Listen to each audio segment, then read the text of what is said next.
Et si la prochaine élection américaine était le déclencheur du futur grand boom des crypto-monnaies?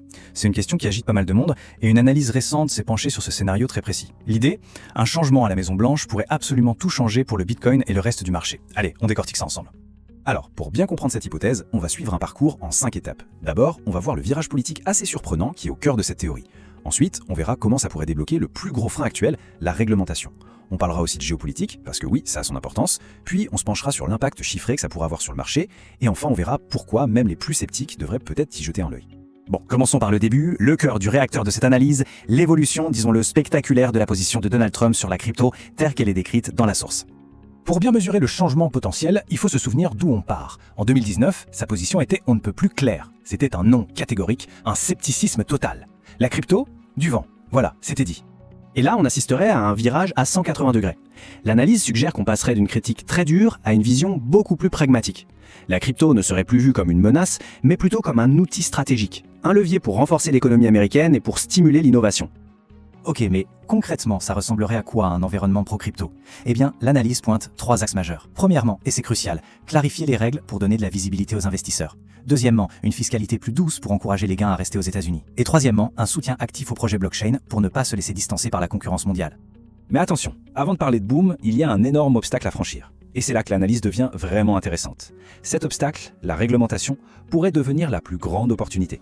C'est vraiment le nerf de la guerre. Le message de l'analyse est simple. Le flou réglementaire qu'on connaît aujourd'hui, c'est le frein à main qui bloque l'adoption à grande échelle. C'est ce brouillard qui fait que les gros investisseurs institutionnels restent sur la touche et que des milliards de dollars attendent avant d'entrer sur le marché. L'analyse décrit en fait un effet domino assez logique. D'abord, on met des règles claires. Ces règles apportent de la stabilité. Cette stabilité donne confiance aux grosses institutions, qui se décident enfin à investir massivement. Et une fois que les géants de la finance sont dans la partie, leur crédibilité entraîne tout le reste, des entreprises jusqu'au grand public. Et l'analyse va même plus loin. Elle suggère un changement d'arbitre en quelque sorte. L'idée serait de retirer la supervision de la crypto des mains de la SEC, qui est souvent vue comme très stricte, pour la confier à la CFTC, qui a la réputation d'être plus ouverte à l'innovation. Ce ne serait pas juste un détail technique, ce serait un signal politique hyper fort envoyé à toute l'industrie. Et ça, ce n'est pas juste de la théorie. La source donne l'exemple très concret de Hong Kong. La ville est récemment devenue un pôle d'attraction majeur pour l'industrie crypto, justement grâce à une réglementation claire et accueillante. C'est la preuve qu'un cadre favorable peut vraiment tout changer. Maintenant, sortons un peu des frontières américaines, parce que selon l'analyse, la crypto est en train de devenir un enjeu majeur dans la grande compétition économique mondiale, et surtout dans la course technologique entre les États-Unis et la Chine. En fait, on a deux visions du monde qui s'affrontent. D'un côté, la Chine, avec son yuan numérique, très centralisé, un vrai outil de contrôle pour l'État, et de l'autre, la réponse américaine potentielle qui, selon la source, serait de miser sur tout l'inverse, les technologies décentralisées et les cryptos privés. C'est une autre vision de l'avenir de la finance. Et les avantages stratégiques pour les États-Unis seraient potentiellement énormes. Devenir un leader de la crypto, ça permettrait d'attirer les meilleurs cerveaux de la tech du monde entier. Ça pourrait aussi créer de nouvelles alliances financières avec des pays qui cherchent des alternatives. Et surtout, ça donnerait un nouvel outil d'influence, pour ne pas dépendre uniquement du dollar traditionnel. D'accord, la stratégie, la géopolitique, c'est bien, mais pour le marché et pour les investisseurs, qu'est-ce que ça changerait concrètement? Alors là, l'analyse se mouille et donne une projection chiffrée. Et c'est assez spectaculaire. Le voilà, le chiffre qui fait tourner les têtes. 5 000 milliards de dollars. C'est la capitalisation totale que le marché crypto pourrait atteindre d'ici la fin 2025 si ce scénario se réalisait. Pour qu'on se rende compte, c'est plus du double de la valeur actuelle du marché. C'est une croissance qui donnerait le vertige.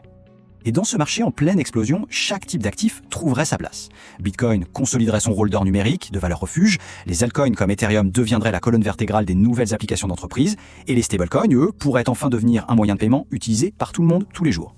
Pour terminer, l'analyse s'adresse directement à ceux qui doutent encore. Elle met sur la table des arguments qui suggèrent que l'écosystème crypto n'est plus un pari risqué, mais qu'il est en train de s'ancrer durablement dans le paysage. L'analyse met en avant 3 signaux forts qui sont déjà visibles.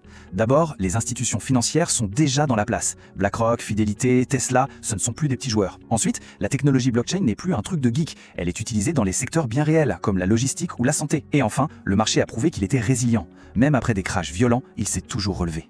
La conclusion de tout ça, c'est que la technologie est peut-être déjà prête, les fondations sont là. Mais, selon cette analyse, c'est bien un événement politique majeur, comme un changement d'administration aux États-Unis, qui pourrait être l'étincelle, l'impulsion finale qui déclencherait vraiment l'adoption de masse.